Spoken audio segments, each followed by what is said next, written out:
Okay, welcome back. My name is Dan Coonan. I'm Commissioner and CEO of the ECAC. It's my great privilege to have that role, and we are at Caldwell University for our 4th Empowerment Series event. This is the 3rd segment of that event, and it's, again, being streamed thanks to 11 Next, part of the 11 Sports Network, and LSN, our new streaming partner, and I appreciate Caldwell doing this for us as well, letting us have this facility. This particular panel here, we're going to stay with esports, and we're going to just talk about the future of esports and recent trends. It's and I'll just kick it off. The ECAC's been around for 80 years, and we do all sorts of things with championships and bowl games and run leagues and tournaments for D1, 2, and 3. We have well over 200 schools that are members. But since we started esports, nothing we're doing gets the type of attention and publicity of this that this does, and it's just emblematic of what's happening internationally, and it's now hitting colleges as well. And as I mentioned at the last panel, within a year and a half, we've become one of the leaders in esports in the intercollegiate space, and we're proud to be, and we're here to provide value for our schools. And so there's a lot of benefits that they're getting from esports, but it's attracting. So many of them have enrollment challenges, and it helps them with their enrollment. It helps them specifically with STEM students, and some of these, Neil and some of the others can talk about that a little bit as well. But I want to tee this up. First of all, I'm just going to ask you all just 1 minute, just say who you are, just a little bit about your background, and then we'll get right to it. So Paul, you want to start again? Sure, yeah. Excuse me. I'm Paul Rabies Santoro. I've been working in esports for the last 15 years. I was a pro gamer in multiple different fighting games and shooting games, and now I do more commentary, host work, stage hosting, and panels and discussion, things like that. Great. Thanks for being here. Sure. I'm Danny Harveth. I work at Nerd Street Gamers, which is a esports infrastructure company. We own and operate esports facilities and arenas, and produce esports events, both tournament administration, providing equipment, and production. We've been doing that for the better part of the past decade. We started Nerd Street Gamers pretty much by accident, just a bunch of gamers at a software consultancy throwing LAN parties. That turned into tournaments, which grew into Fragadelphia and Cheesadelphia, 2 of North America's largest amateur tournaments in Counter-Strike and StarCraft 2. And we saw the community. We were part of the community. They were competing a lot in BYOC and bring your own console events and tournaments in church basements and rec centers, and we thought we can provide infrastructure and support for these communities, these tournaments. And fast forward 7 years, and we're running over 1,000 events across the country, have multiple facilities that we run and operate, building those, the local ice hockey rinks for esports. And by the way, they produced our event in Albany, which was a spectacular event. It really was. It had the look and feel of a big-time intercollegiate esports event, which it was. So thank you for that. My name is Dan Marino. I am the head coach of the College of St. Rose's esports team. I was an amateur player and then an amateur coach, mostly in the game for Overwatch. And then I'm also an amateur tournament organizer. Thanks for being here.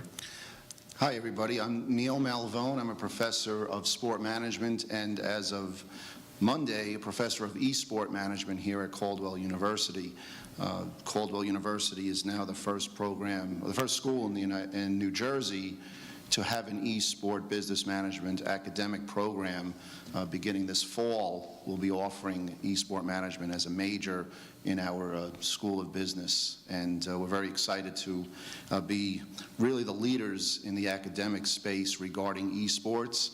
And in addition to that, I'm also vice president of strategic partnerships at a company called Collegiate Sports Management Group, and our company is focused on collegiate sports marketing, media, and we represent 18 conferences, 200-plus schools, and we are very involved in the esports collegiate world in terms of getting sponsorships, media deals, and things like that.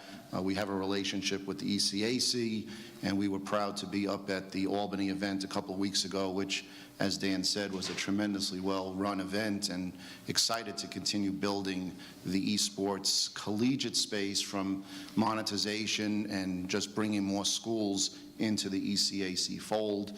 And I'm pleased to be here, and I know on behalf of Caldwell University, I just want to say thank you for selecting our campus to be part of your Empowerment Series. We're very honored for you to be here. Awesome. Well, thanks for having us. I think what you just said is a great starting point about Caldwell starting esports academic programming, and just in terms of where this is. Just that statement right there. Do you want to elaborate a little bit about that and what brought you to that, just as a starting point, because that's pretty significant. Yeah, thank you.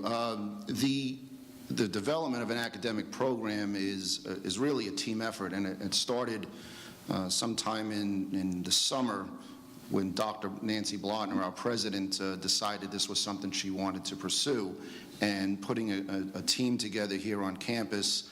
We decided it was something we wanted to focus on immediately, and with the guidance of our Vice President of Academic Affairs, Dr. Chesler, with our Dean O'Rourke, who's in the room here, current Dean Virginia Rich, and myself, we kind of sat down and said, let's put this together and let's do it the right way. And with the tremendous support of our academic community, and the high standards we have here at Caldwell, we put this program together with a focus on the business aspect of esports.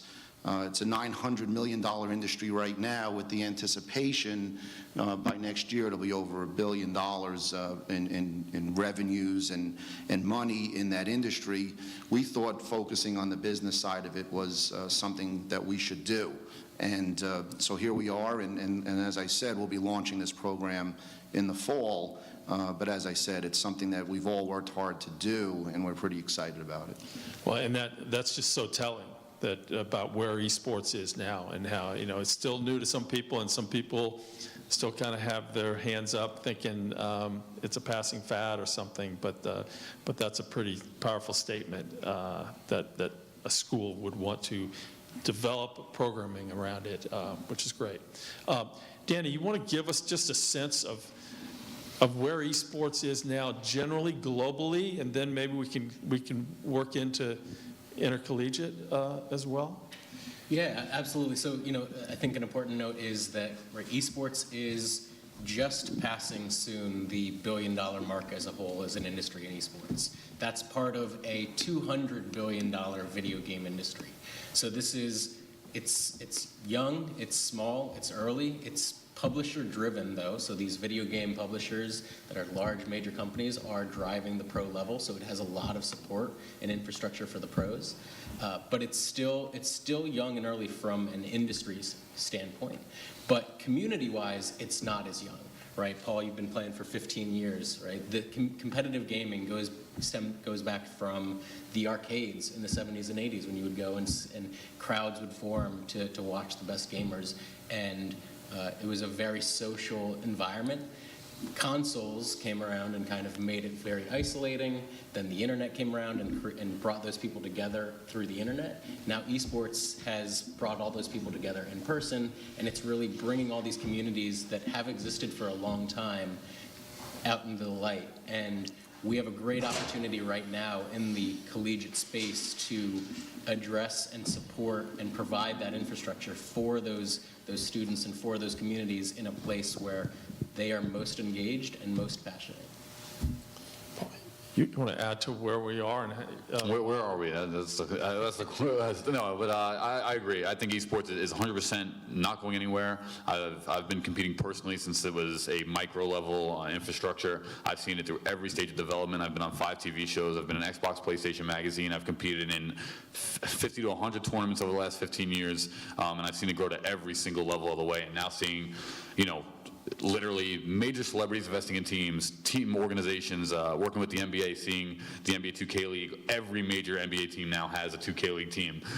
These things it's clearly not going anywhere. It's only been growing, and the reason why is because not only is the internet growing scientifically across the world, but also it's something that every person can do, no matter where they are, for maximum level of entertainment. You can spend $60 at a bar, it's gone that night, right? Yeah, you go drinking.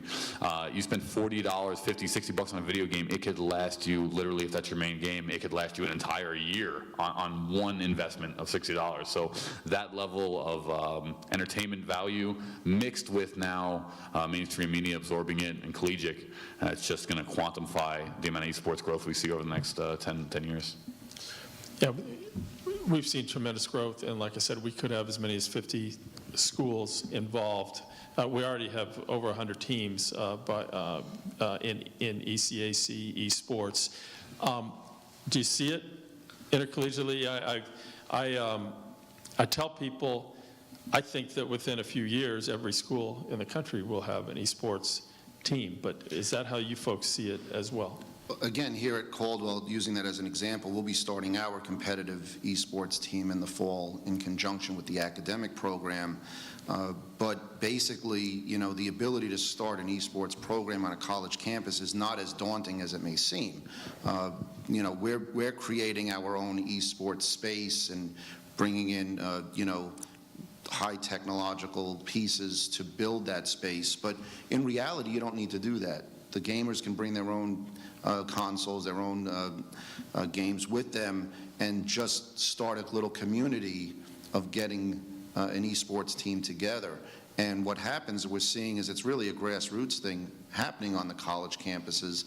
And then, student life or the athletic departments are now saying, well, they've put their own team together, let's join a governing body like the ECAC and actually have these athletes compete against other schools. So I agree with you. I think the programs are going to continue to, the schools are going to continue to add them, whether it's in student life or athletics, it's going to be there.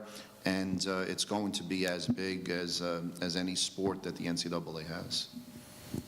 And talk about that. Dan, did you see that? Do you see this, or Dan, do you see this rivaling March Madness? You think there could be an esports equivalent that could have the numbers and the passion and the dollars attached to it that March Madness has?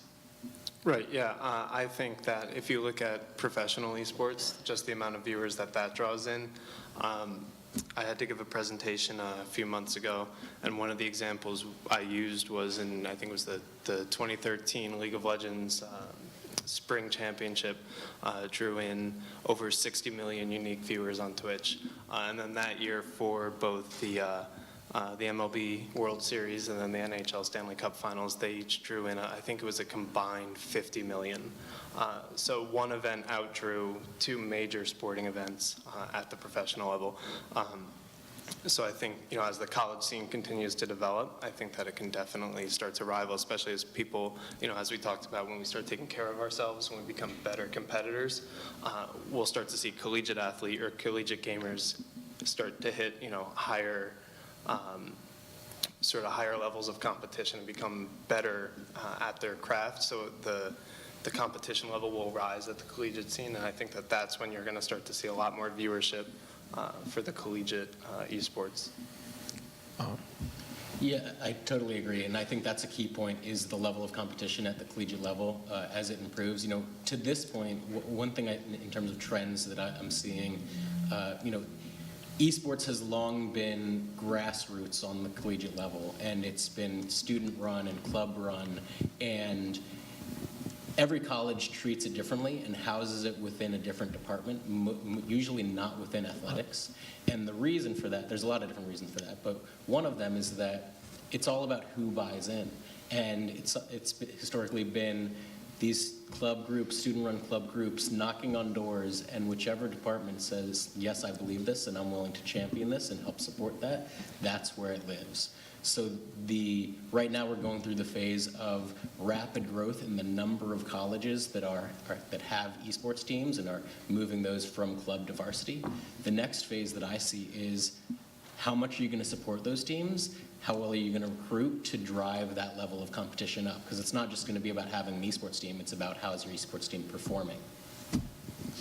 What do you think? Well, I was also going to add that the thing about esports and why it's going to really expand and be part of this March Madness concept is the flexibility that esports brings. An organization like yours, the ECAC, just hosted the event in Albany with 3 different games. And the ability to be flexible in terms of which e-games the students are going to participate in really is going to depend on school to school. Whereas football is football, baseball is baseball, but esports, if the school doesn't have enough interest in Fortnite, they don't have to play that. They can play League of Legends, they can play Apex, whatever their desire is, and the ability to host tournaments based upon those different variety of games is really, I think, what is going to distinguish esports in the industry, in athletics, if you want to call it that, more so than a football, baseball, or basketball can do. Right. We had four games last year, and there was some clamor for Fortnite over the summer, so we decided, okay, we'll start Fortnite. And then at Christmas, we heard from schools say, hey, how about Super Smash Bros. Ultimate? We started Super Smash Bros. Ultimate. So we're trying to be very nimble as a conference, and knowing that the whims of these college students could change. Our relationships with the games could change. They may get skittish about what we or other organizations are doing, and so we'll have the ability to move within games and all that. But that's the interesting thing about it. It also positions us well as a conference with over 200 overall members.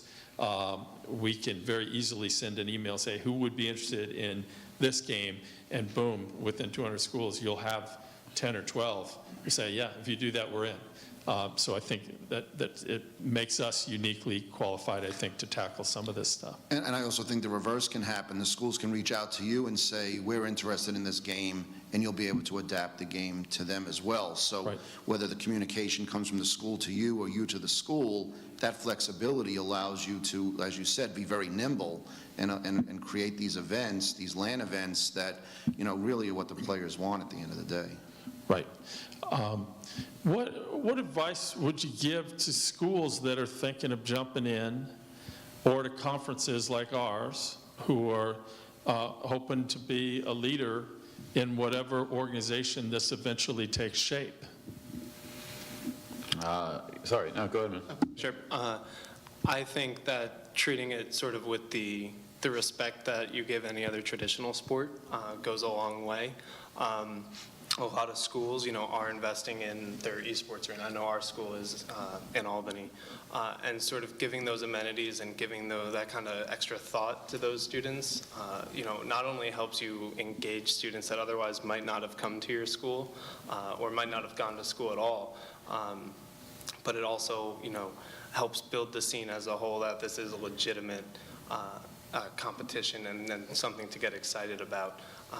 Some schools, as you mentioned, go the club route or let the students sort of handle it, and that's fine for the scene to sort of start, but to really let it thrive, I think giving it that same respect that you would a baseball team and the same, I guess the same sort of amenities where, you do the grade checks, you do give them the nutrition plans and the exercise plans to just make them, a well-rounded student athlete, I think will go a really long way. Mm-hmm.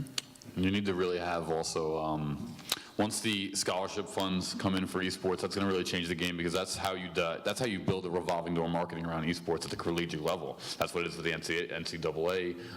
You get to sell your school's value to these, whether it's athletes before esports stars, that's going to how you're going to really dictate who comes to your school, the level of members you have to your school. Maybe Caldwell is, I'm just using an example here, maybe they're D3 in football, but they're D1 in esports because they have a great esports program that they're able to bring people in on. That's how the revolving door marketing is going to come. Collegiate sponsorship brings people into the school, makes people play the game, makes people get the GPA, which also gets them successful, which also gets them the degree, not only in school but also the esport career. So that's really what is going to change the game once those scholarship funds truly come into esports on the collegiate. Right. And the traditional distinctions of D1, 2, and 3 within the NCAA don't necessarily apply with respect to esports. Not at all. I mean, for the ECAC, for example, right now we got roughly 25 schools, and they're all across all 3 divisions, and you can't point to one and say, well, I know they're Division I because they're that good, or vice versa. Right. So you could have a D1, 2, 3 team per school. You could have all that in esports because, all right, yeah, our B squad is the D2 team. We want them to practice, and then they can enter D2 tournaments to do that stuff. So there's, like you said, there's no classification system like traditional NCAA when it comes to esports. And just because somebody's good at one particular game doesn't mean their team is as good at any of the other games. Correct. Like I said, we have six games, and we let our programs run as many teams per game as they want. What if that's the whole thing, right? What if esports winds up evolving into? What if you start as a D3 player, quote unquote, and you play in the D3 ECAC conference? But then you get better as time goes on. You stick with your main game. All of a sudden, next year, you're a D2 player. Then you're a D1 player the year after that. And those different conferences can be classified based on scholarship funds or whatever the case is, tournaments, prize scholarship fund. So, yeah, every school can have multiple players in multiple different conferences or divisions, and it wouldn't really mean anything or hurt anybody. Right, right. I think something else to consider with the collegiate programs is the different populations that you'll be able to attract with esports.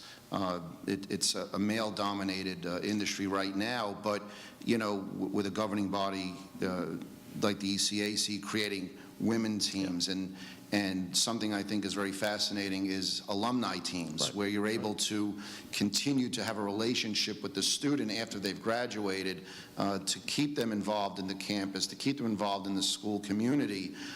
You can do that with esports, especially with a governing body that can create those type of rules. So sociologically, the gender disparity in esports is something I think we can focus on and really raise the level of involvement in the female students in getting more involved in campus and being involved in these competitions. So I think that's a big plus.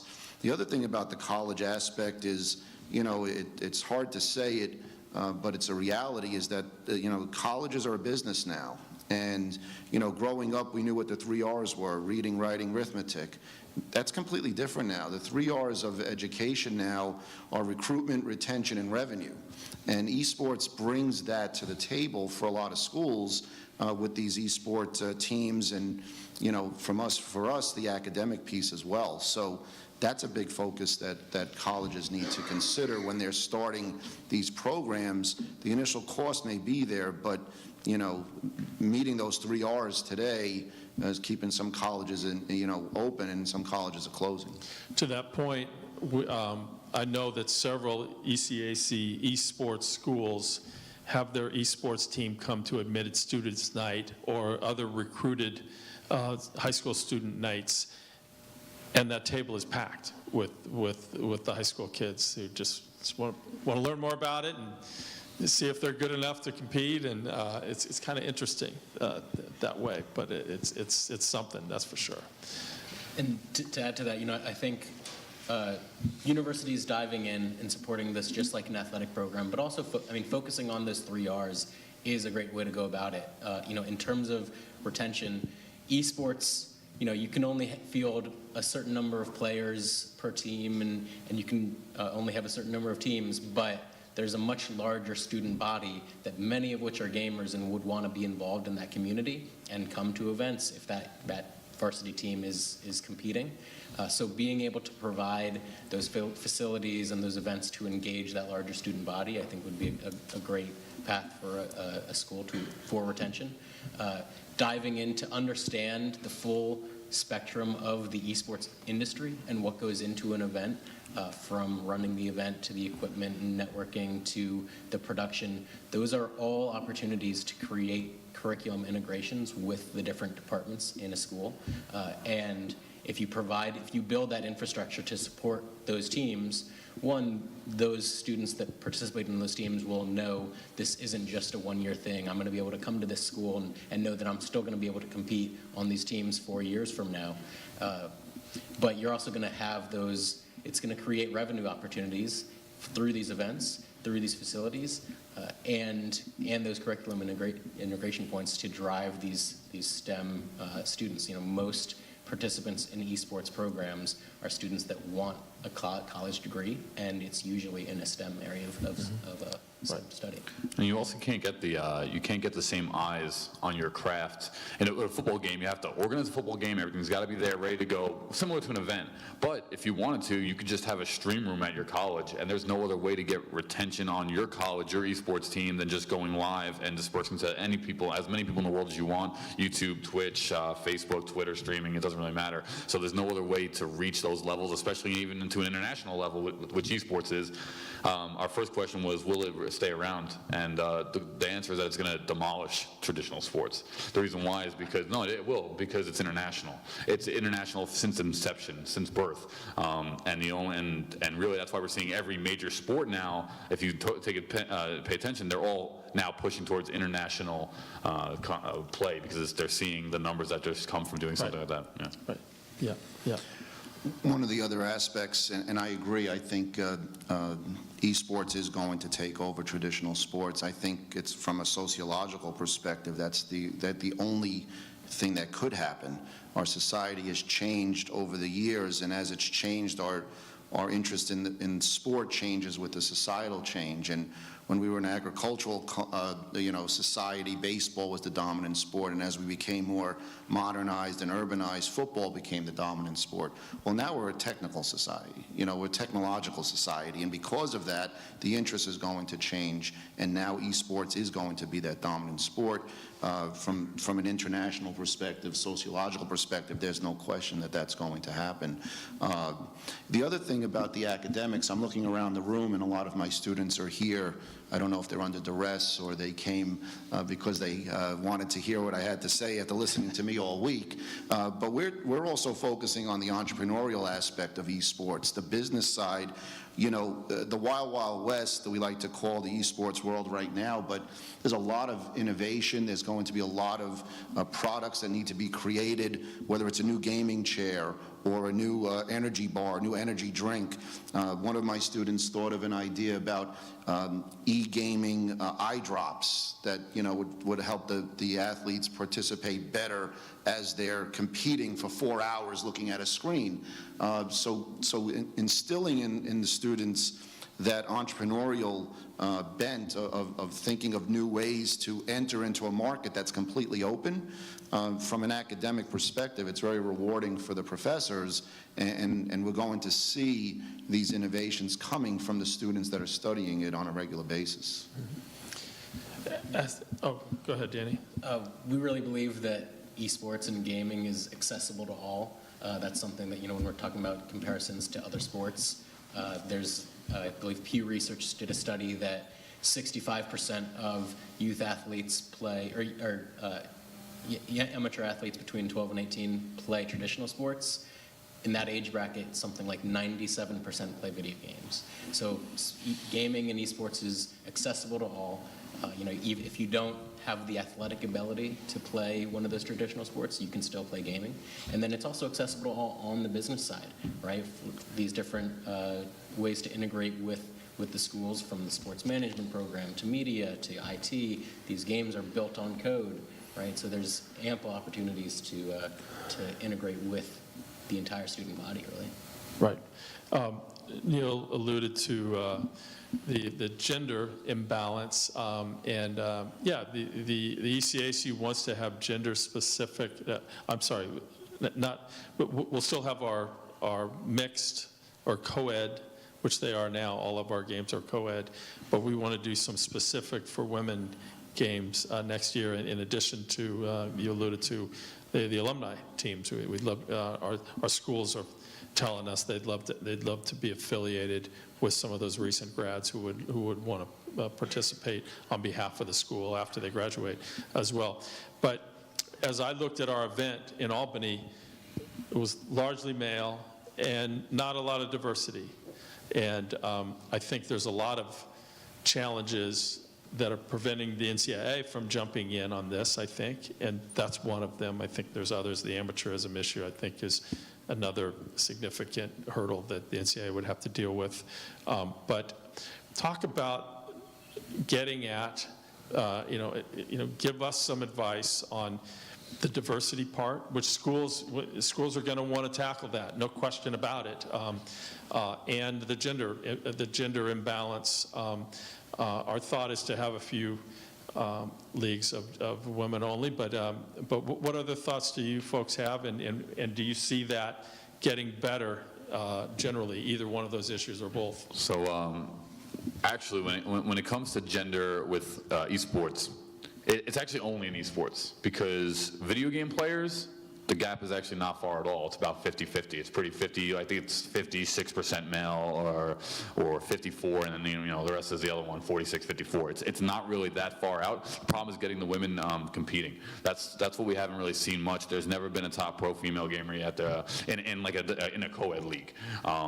There's been top female personalities. There's been top Vanessa, one of the DOA players in the Championship Gaming Series. There's been a lot of successful women in esports, but when it comes to like raw competition levels, there has not been a dominant female player yet. So when it comes to expanding to that, I mean, you could do, there's gender-specific leagues all throughout traditional sports, with the WNBA and all that. It's literally all, none of it's co-ed, right? So with that being said, maybe that's the same route. I don't know. What do you guys think about something like that? That's a hard one, to be honest. I don't know how to get women to start playing video games, or at least esports. They're playing video games. They're just not competing. So that's the gap. What do you think? Is there an intimidation factor of entering the game that's dominated by men? And would it help to have the women-only leagues just as a way to get them more exposed to it? I think as so. a long-term, maybe that's where it is long-term on the women's side. No, I think that having a separate women's league, it's definitely an intimidation factor for sure. Just at a mindset level. Just because at some point you're going to come in and it's like, damn, this is a place that has been dominated by male for so long, and all the people that are dominating it are male if they're not streamers or so on. So a lot of the women are going towards the streaming level because that's where they're finding an insane amount of success extremely easily is the live stream level, the YouTube level. So that's where we're seeing a lot of female gamers taper off to instead of coming into the esports and the competition side, because also there's more money in that genre right now as well. I think the schools have to just be a little more focused on balancing the gender issue in esports.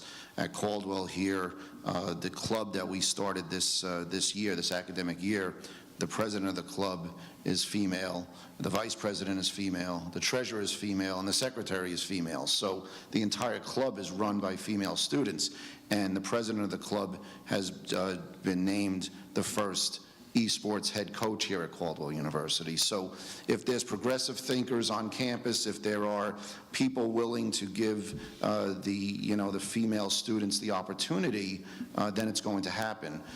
It's going to be gradual, like everything else in society, but when you have progressive thinkers and you have progressive leaders, then that change will happen faster than not. But it is something that, like anything else, like any glass ceiling that we've dealt with societally, it's going to take time, but, it only takes one or two to really get the ball rolling.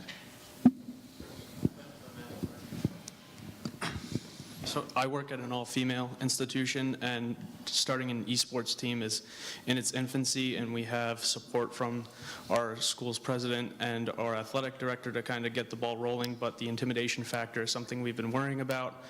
We put out feelers and we have some interest, but they are kind of still intimidated by going into a male-dominated sport.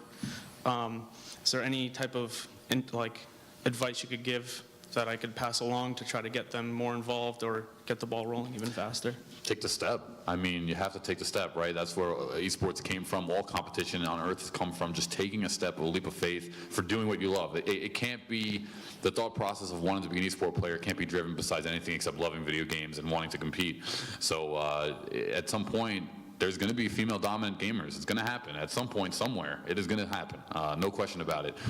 So you can't be that, you can't hit that level if you don't take that first step. Quite honestly, you've already done that. If you're already in the process of beginning this team, and obviously it's a female, campus, you're going to have leaders, you're going to have a coach, you're going to have players that are female. So you've taken the first step, and, if you're able to let other schools know, we've done it, it's successful, you guys can do it too. Again, it only takes one or two to start to break that ceiling down and give that confidence that women really need, to compete in a male-dominated sport. But that's the same in almost every industry. It takes one female to say, I'm going to be CEO of a Fortune 500 company, and then boom, the next thing you know, there's another female, and they need people to lead the way. And a school like yours, and I give you guys a lot of credit. What school are you affiliated with? Cedar Crest College. Okay. So, I give you guys a lot of credit because you're going to be one of those leaders, and people can look at how you've done it and say, we can do it too. Let me ask you this, with the leadership of your esports program next year, heavily female, would they want to play in the co-ed, or would they want to play in the women's only? What do you think? I think they're going to want to compete. At least I know from my students, and I know from Tony Ann, who's a player and a coach, that she's going to want to compete, and she's going to want to win, and she's going to want to show that she's the best, whether it's in a co-ed league or a female-only league. The beautiful thing, again, about esports is the ability to play in both. Yeah. So I know she's going to want to show everybody, male or female, that she can do this, and that she's going to be able to coach a team that can do this. But I also think that, female athletes want to prove they're the best at everything. So I think they would do both. Yep. Yeah, and you can. Of course you can. And we have fall leagues and Right. spring leagues and different championships and all. So, yeah. How about diversity? I was just looking at our, so much of this is online.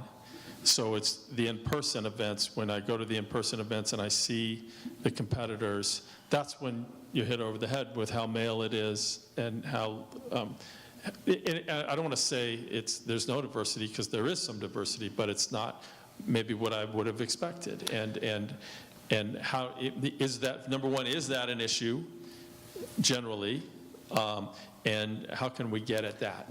I mean, Paul, you can answer this because you mentioned the international piece previously, but, again, it's from a campus perspective. I look at Caldwell as an example. I have students from Norway and Sweden and, Nepal and India and countries all around the world. I think once a program's in place where there's an esport team or an esport academic program, those same students from around the world are going to want to come to be on campus, and then the esport teams will find that diversity as well. It's a starting up process, so the students that are more familiar with the location and the geography are the ones that you're going to get first. But I think because it's growing it started, like you said, internationally, I don't see how diversity won't become just standard fare at some point. Yeah, esports is already massively diverse. There's no question about it. When it comes to, gender diverse, not so much, but it also depends on where we're talking about. If you go to PAX, if you go to any other convention, there's more women than men almost all the time. There's a lot. It's close. But they're cosplayers, they're live streamers. It's a different nature. If we're talking esports, period, yeah, that's where the diversity really comes into effect, because I feel like it's definitely a numbers thing. If you go back to the early 2000s, there was no women in esports. I mean, there was PMS Seltzer, a couple people here and there that were, PMS Clan overall that were doing things, but there's no one. Now, fast forward 20 years later, and there's at least female competitors. They're dominating the live stream industry. They're dominating the YouTube game. They're running things outside of esports. So honestly, it is a matter of time, and I think the separation leagues is the way to go. That's why we've seen every major sport do the same thing, with a lot more powerful minds than myself have thought about doing stuff like that. So I like the separation leagues. So maybe the lack of diversity is more a function of the schools themselves are struggling generally with the diversity, perhaps. I don't know. It's not there for women yet. The numbers are just not yet when it comes to just raw interest. Let's just say men took over gaming and they got into it in the early. I remember my aunt saying they would play Pac-Man and things like that too. So I remember there being gamers, but when it comes to esports and wanting to compete, it's definitely a confidence thing. It's definitely a male-generated dominance thing that's definitely a little intimidating. And the fact that they don't have any platforms. Women-only leagues, there is none. There was one, I think, for Call of Duty. Call of Duty females-only league, but that wound up, I don't know, I don't think it took off just due to not enough interest in the end. I know, again, if you go back to the flexibility and the nimbleness of a governing body like the ECAC, creating an all-female league or a female-only league is only going to lend itself to creating female teams at schools, and the diversity is going to happen just by sheer osmosis, if nothing else. Right. Questions? But generally about the future of esports and trends and where this thing is going, and yes. First of all, what type of courses is Caldwell gonna do for the esports major? So right now, we have an Intro to Esport Management course, which again is focused on the entrepreneurial piece of the esports industry. In the fall, we're teaching a social impact of esports course, and that's another aspect that can't be dismissed. There are social impacts to esports, whether it's the deviant pieces of addiction or the gambling piece, especially being here in New Jersey where gambling is legalized. Focusing on those aspects of esports are very important. The interaction between gamers competing against each other or competing as a team is also something very fascinating from the sociological piece. We'll also be teaching a digital marketing course for the esport industry as well, since the majority of the marketing will be focused more digitally than traditional marketing. And then we're going to have an esport ethics course, and our capstone will be an esports events planning and management course where the students will host a LAN event as part of their capstone project, which again brings all the elements in that Dan and Danny have mentioned already, where you have to understand the production piece, the technology piece, the media piece, the marketing piece, et cetera. So for us, the 6 courses that we'll be offering will really run the gamut of the entire esport $900 million industry. Well, and if they're looking for internships, the ECAC is here, so. We will have them. So I currently work with Bloomfield College. I just got actually hired as a coach for esports. We're just starting that program. And I wanted to go back to the gender topic. Thinking about recruiting and who's going to come into the first team, I was thinking of co-ed team, of course, just because whoever's interested, whoever's the best player is going to be on. If I think about having an all-male team and an all-female team, and going back to that point of women aren't there yet in the interest of competing, am I ostracizing? Now, let's say I don't have enough people women to play on the female team. Am I ostracizing that population now just because I have an all-male team and an all-female team, and that's not interested in an all-female? Or should I just move forward with that co-ed model? And is the ECAC going to move forward with that co-ed model just in case female competition isn't there? If a female player is one of the best players, there's no way she's not going to be on the team, right? You always want your best 5, hands down, unquestionable. Will you get that? I don't know. But I don't think if anything, and you don't have enough players to get the female team going, you can definitely have them training with the main team. You can have them be a part of it. You can have them doing different roles when it comes to coaching, watching film, going over so many different aspects of gaming. It doesn't have to necessarily be you're either starting now or you're done.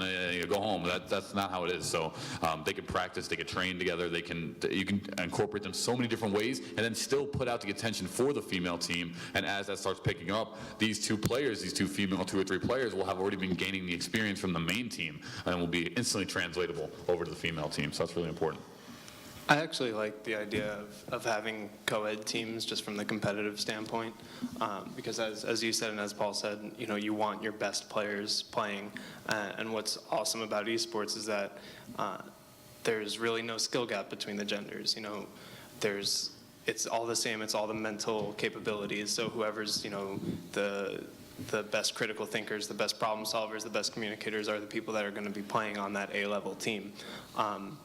From the recruiting standpoint, at the College of St. Rose, we've just started our recruiting process, and it's about 55-45 in favor of males to females from the sort of interest forms that we've put out. Whether they all come out for the team or not is another story, but it is getting closer to that sort of that 50-50 split that we want, and as a competitor and as a coach, if females want to be on an all-female team, I'm more than happy to oblige for that. But as a pure competitor, I want my best 5. Whether if it's 75% female and 25% male, that's great. I just want the best team out there every time. And that's an important part. Obviously, you want the best team, but I also think something, to kind of follow with what Paul's mentioned, maybe it's an intimidation factor that the female competitors aren't there yet. If there's a female-only team and they're competing against themselves in practices, the confidence will start to grow. The other thing, too, is that if you're sitting at in the CAF with, another female player, you maybe won't have that fear factor that you may have otherwise, and that will allow more female students to want to participate. So I always want the best players on the team that's there, but again, I think that push, that first step that we've talked about, I don't see a female-only team as a downside. I think it can only be something to continue to let them grow. Look, the NBA has female coaches on the sidelines now. The NFL has female coaches on the sidelines now. That didn't happen overnight. That happened over time, and it happened because there was an integration with the WNBA and the NBA, and there was an integration with, women's football leagues now producing players and coaches and saying they can coach as well as a male coach can do it. But it had to start, from a gender-only perspective first, so that they can get over the intimidation factor, learn the skills, learn the sport itself, and then be able to integrate into the male-dominated sports world. I don't see the esports world being much different. Hey, go ahead, Dan. This is one of the reasons why I'm most excited to see the growth in collegiate esports. There's no better diverse communities than on college campuses, and I think the fine line that we want to walk is just making sure that we're being inclusive. So if there is an all-female team, don't exclude. We obviously don't want to exclude them from that top-level team. If the competition is there, just making sure that we're being inclusive, but also reaching out to those communities and making sure that we're showing an effort on our side to not just say it's open to all, but actively going out and trying to recruit in those communities. So like the NBA, real quick, they just drafted their first female professional gamer in season 2, Chiquita, and she's not starting. However, she is on the team. She's a part of everything. She's traveling with the team. I'm sure she's playing in scrims, and even though she might not be to the skill level yet of starting on this main 5 stage, she's learning, she's training, and I mean, if they did ever do a female league, I mean, she would be the standout all-star in that league. So if you do diversify it, there's some potential there for someone to step up, but at the same time, I think you'll always want the best 5 out, and I don't know. There just hasn't been enough women to breach. We don't have enough scientific inclusion or data yet to really know, because we just have not seen it, not yet. There's also, it's about competition and fielding the best competitive team, but it's also about content creation, and there's a lot of different roles in an esports team beyond just that starting 5. For sure. 6. And being able to show that there is a path to being involved in that team, and if you work hard, you can make it onto that varsity team, just like with any other sport. I think that's important for us to show.